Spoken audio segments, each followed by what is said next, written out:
From the very first frame, Sveta Obitelj, or Holy Family, casts a spell. It doesn't scream for your attention, it just quietly draws you in, like the hum of an old village song you never realised you actually knew. Set in 1960s Slavonia, this film is more than just a period piece. It's an atmospheric, emotionally rich portrayal of a world where tradition, shame and survival collide. One critic called the plot predictable. I could not disagree more. This narrative unfolds with nuance and surprise, revealing layers and layers of complexity and excellent characters that kept me and the team at Croatia House hooked until the very end. The cinematography is breathtaking, capturing not only the rugged beauty of rural Croatia, but the unspoken tensions that live in its soil.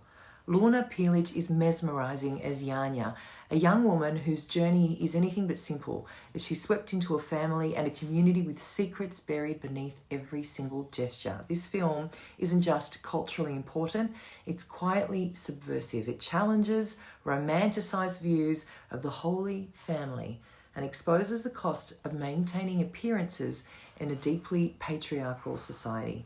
Now, if you're looking for a film that moves slowly but hits hard with stunning visuals, haunting performances, and deeply rooted cultural insights, then Holy Family is one not to be missed. I'm Mariana from Croatia House. Can't wait to see you at the Croatian Film Festival. It's bye for now.